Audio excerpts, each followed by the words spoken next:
Mechanism of graft rejection, तो जो भी कोई ग्राफ्ट आप दे रहे हो एलोग्राफ्ट, उसका रिजेक्शन कैसे होता है वो मैकेनिज्म इंपॉर्टेंट है। ये देखो जो भी है आपका, चाहे किसी टाइप का रिजेक्शन हो, हाइपर एक्यूट, एक्यूट और ये, तो बेसिक जो है हाइपर एक्यूट में तो एंटीबॉडीज हैं, प्री फॉर्म सर्कुलेटिंग एंटीबॉडीज। जो मेजर मैकेनिज्म है वो T cell mediated immune response है। हमें पता भी है जब कोई एंटीजन आता है एंटीजन प्रेजेंटिंग सेल पे जाता है, फिर टी सेल पे जाकर आगे इम्यून मैकेनिज्म होती है। तो यहाँ पर भी सेम है, कुछ ज़्यादा टेंशन लेने की जरूरत नहीं है। T cell mediated immune response होता है to the alloantigen. Alloantigen क्या है? जो एंटीजन हमने दिए, जैसे ग्राफ्ट में जो एंटीजन है वो एलो एंटीजन क्यों बोला? क्योंकि ज़्यादातर केस में हम एलोग्राफ्ट यूज़ करते हैं जिसका रिजेक्शन होता है, ठीक है ना।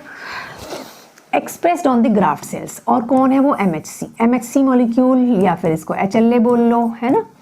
होते एबीओ ब्लड ग्रुप वाले भी हैं और आरएच ब्लड ग्रुप वाले भी हैं, लेकिन जो मेजर एलो एंटीजन है वो एमएचसी होते हैं आपके, ठीक है ना।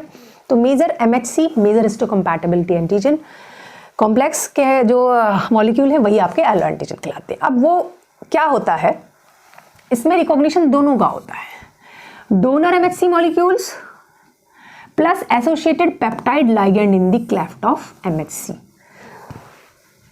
सॉरी, इसमें एक्चुअली प्रोसेस जो है वो दो तरह का होता है। एक तो ऐसा होता है कि आप एंटीजन प्रेजेंटिंग सेल्स होस्ट की ही, मतलब सॉरी ग्राफ्ट में ही आती है, ग्राफ्ट जब दे रहे हो उसी के साथ में एंटीजन प्रेजेंटिंग सेल्स भी आई एंटीजन के साथ साथ, और वो उस एंटीजन को प्रेजेंट करेंगे है डायरेक्टली होस्ट की टी सेल से आपने उनको प्रेजेंट करा दिया। दूसरा ये है सिर्फ एंटीजन आ रहा है, एंटीजन प्रेजेंटिंग सेल्स वो होस्ट या रेसिपिएंट की ही यूज करके तब टी सेल को प्रेजेंट कर रहा है, ऐसे आप बोल सकते हो। मैं ऑलरेडी पुरानी वीडियोस में बता चुकी हूँ। एंटीजन आएगा, एंटीजन प्रेजेंटिंग सेल पे प्रेजेंट होगा, प्रोसेस होगा, उसके बाद वो टी सेल पे प्रेजेंट होगा। वो टी सेल जो हेल्पर टी सेल होती है उन पर प्रेजेंट होता है पहले, वो कुछ साइटोकाइन रिलीज करा के, चाहे तो आपका साइटोटॉक्सिक टी सेल को स्टिमुलेट कराएंगे और आगे की रिएक्शन देंगे, या बी सेल को स्टिमुलेट करा के एंटीबॉडी बना के एंटीजन एंटीबॉडी रिएक्शन कराएंगे। ये एक नॉर्मल इम्यूनिटी का प्रोसेस होता है जब कोई एंटीजन बॉडी में आता है, ये आपको ध्यान रखना है। तो जो है आपका बेसिकली रिकॉग्निशन दोनों का होता है, एक MHC molecule plus associated peptide ligand in the cleft of MHC. MHC में जो कि क्लेफ्ट में जो पेप्टाइड लाइगेंड है उसका भी रिकॉग्निशन होता है। प्रोसेस देखो दो स्टेज में कह सकते हैं इस मैकेनिज्म को। फर्स्ट स्टेज सेंसिटाइजेशन है, जैसे किसी भी चीज का सेंसिटाइजेशन होता है तो पहली स्टेज को हम सेंसिटाइजेशन फेज कह सकते हैं। बाकी दो दूसरी फेज है इफेक्टर फेज, जिसमें कि फाइनल रिजेक्शन होता है ट्रांसप्लांट का। तो जो सेंसिटाइजेशन फेज है वो कुछ नहीं, अभी जो मैंने बात करी वो एंटीजन प्रेजेंटेशन को ही हम कह रहे हैं। अब एंटीजन प्रेजेंटेशन भी हो गया, आगे की रिएक्शन होगी। जो फाइनल रिएक्शन है वो एक्चुअली इफेक्टर रिएक्शन है, और कुछ इसमें कोई खास डिफरेंस नहीं है, जबकि बुक्स में आप बहुत कंफ्यूज आते हो पढ़ के। आप यहाँ देखोगे सेंसिटाइजेशन जो है एंटीजन प्रेजेंटेशन है पहले, और इफेक्टर जो है वो activation of T cells causes graft destruction. जो फाइनल प्रोसेस है एक्टिवेशन टी सेल का होके ग्राफ्ट का रिजेक्शन करना, वो इफेक्टर फेज है। अब इन दोनों को आप पढ़ लो और आपकी मैकेनिज्म कंप्लीट हो जाएगी। अब इसमें जो फेज है वही जो मैंने अभी आपको बताया कि इसमें सेंसिटाइजेशन में दो तरीके होते हैं। सेंसिटाइजेशन को दो तरीके से कर सकते हो, एक direct pathway of antigen presentation है, एक indirect pathway of antigen presentation है। कौन सा एंटीजन? Yellow antigen. समझ में आया? क्योंकि किसका एंटीजन प्रेजेंट करा रहे हो? ग्राफ्ट का करा रहे हो, ठीक है।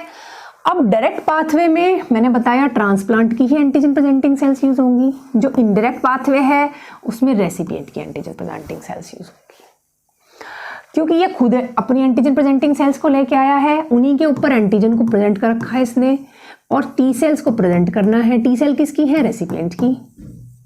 तो ये काम जल्दी होगा, इसलिए ये एक्यूट रिजेक्शंस का कारण होता है। जो डायरेक्ट पाथवे है वो जल्दी होता है, एक्यूट रिजेक्शंस का कारण होता है। जो इनडायरेक्ट पाथवे है, क्योंकि यहाँ पर एंटीजन आया, कहाँ से आया?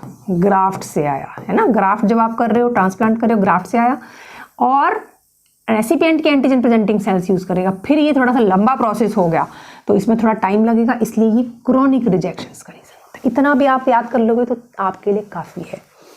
बाकी थोड़ा और डिटेल में देख लेते हैं। अब जो ये वाली फेज तो कंप्लीट होगी, अब जो आपकी कहाँ गया ये इफेक्टर फेज। अब इफेक्टर फेज क्या होती है? इफेक्टर फेज क्या होती है? इसमें delayed type of hyper sensitivity होती है, दूसरी साइटोटॉक्सिक टी सेल्स होते हैं, तीसरे एंटीबॉडी मीडिएटेड। अभी जो मैंने बोला सेम ही है, बस थोड़ा सा डिलेड हाइपर सेंसिटिविटी को थोड़ा सा और अच्छे समझते हैं, जो कि क्रॉनिक रिएक्शंस होती है उनके लिए इंपॉर्टेंट होती है।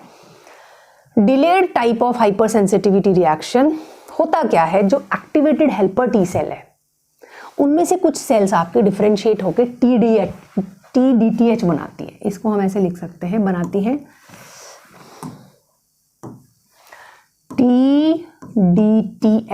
TDTH क्या है, delayed type of hyper sensitivity type, delayed type of hyper sensitivity type T cells ही बना रही है बेसिकली।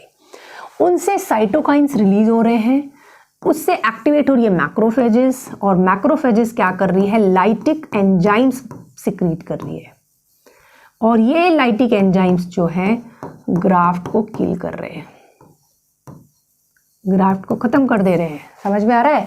तो इसमें delayed type of hyper sensitivity है। दूसरा साइटोटॉक्सिक टी सेल्स, मैंने आपको बताया पहले TH होती है, टी हेल्पर सेल एक्टिवेट होती है जो कुछ साइटोकाइन रिलीज करा के T8 यानी cytotoxic T cell, CD8 plus T cell, cytotoxic T cells, उनको एक्टिवेट कराती है और वो रिकॉग्नाइज करते हैं MHC1 को। हेल्पर टी सेल करती है MHC2 को, ये वाली करती है MHC1 को, लेकिन फाइनली जो भी है वो लाइसिस कराएगा ऑफ ग्राफ्ट, ठीक है ना, वो भी ग्राफ्ट को मारने का ही काम करते हैं।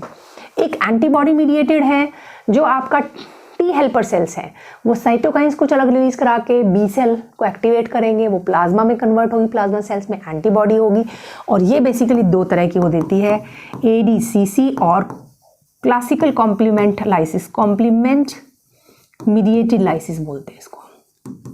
कॉम्प्लीमेंट में आपको पढ़ा चुकी हूँ, तो कॉम्प्लीमेंट मीडिएटेड लाइसिस भी ये कर दी है। दूसरा ADCC क्या है, ADCT इज एंटीबॉडी डिपेंडेंट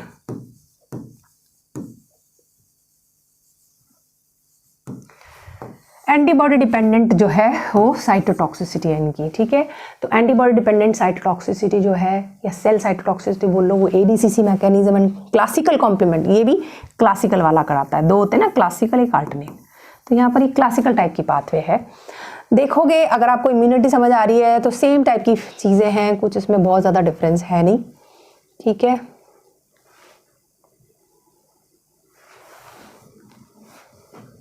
इसको मैंने एक ग्राफिकल प्रेजेंटेशन में बनाने की कोशिश करी है।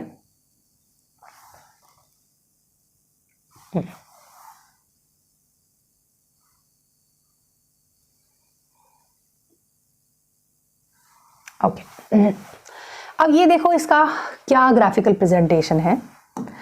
ये हमने दो एंटीजन प्रेजेंटिंग सेल्स बनाई, मैंने बताया ना डायरेक्ट पाथवे और इनडायरेक्ट पाथवे। तो डायरेक्ट पाथवे में क्या है, डोनर जो है अपने ग्राफ्ट के साथ अपनी एंटीजन प्रेजेंटिंग सेल भी लेके आ रहा है।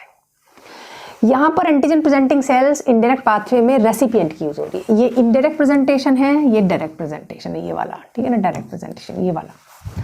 तो जो एंटीजन है, किसका एंटीजन, ग्राफ्ट का एंटीजन, जिसको हम क्या बोल रहे हैं, एलो एंटीजन। तो डोनर की जो यहाँ पर है, donor MHC carrying the allogenic MHC antigen, ये डोनर का MHC है। MHC एक्चुअली मैंने बताया था ना, एंटीजन प्रेजेंटिंग सेल्स पर भी आपका प्रेजेंट होता है, एक्सप्रेस होता है। ये इसका एंटीजन है, तो ये लेके आ रहा है और कहाँ पर प्रेजेंट कर रहा है, होस्ट की, ये कौन है, रेसिपिएंट, रेसिपिएंट की टी हेल्पर सेल पर आकर इसको ये एंटीजन प्रेजेंटिंग सेल रिकॉग्नाइज करा रही है। टी हेल्पर सेल है इसलिए CD4 इसमें सरफेस मॉलिक्यूल है, ठीक है। दूसरा तरीका ये भी हो सकता है कि रेसिपिएंट की एंटीजन प्रेजेंटिंग सेल यूज करे और तब जाकर इसको ये प्रेजेंट कर दे एंटीजन को। ये एंटीजन जो है उसका है बाहर वाले का, जो ग्राफ्ट का एंटीजन। तो दो तरीके से करो चाहे कुछ भी, होना तीन मैकेनिज्म ही है। एक मैकेनिज्म तो यही था कि आ जाओ भाई, होगा वही एक मैकेनिज्म तो टी साइटोटॉक्सिक टी सेल के थ्रू है जो नॉर्मल इम्यूनिटी में होता है। IL-2 इंटरल्यूकिन 2 के थ्रू ये साइटोटॉक्सिक टी सेल को एक्टिवेट कराएगा, जिसके सरफेस मार्कर है CD8।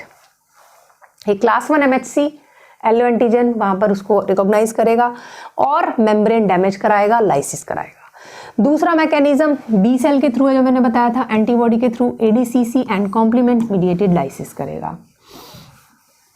और तीसरा मैकेनिज्म हमने बताया था, ग्राफ्ट रिजेक्शन में क्या होता है, डिफरेंट टाइप की सेल में कन्वर्ट हो जाता है, इसको हम बोलते हैं delayed type of hyper sensitivity reaction. तो delayed type of hyper sensitivity जो रिएक्शन होती है, एक्टिवेटेड ये TDH में कुछ कन्वर्ट हो जाती है सेल्स, ठीक है, और वो एक्टिवेट करती है मैक्रोफेजेस को। मैक्रोफेजेस से लाइटिक एंजाइम निकलता है और वो लाइटिक एंजाइम जो है आपका ग्राफ्ट को किल कर देता है। तो तो आपके डायग्राम आप ऐसे बना सकते हो, नहीं तो फिर यहाँ पर ये डायग्राम कुछ आप इस तरीके से एक कलर लेके इसको ग्राफ बना सकते हो, ऐसे एक ग्राफ्ट बना सकते हो। इस ग्राफ्ट के अंदर ये MHC है और ये इसको कर रहा है, या फिर लाइटिक एंजाइम करके इसको लाइसिस कर रहा है, किसको, ग्राफ्ट को, ठीक है ना।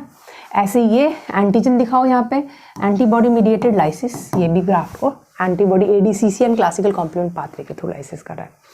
सो this is about the different mechanisms of the graft rejection.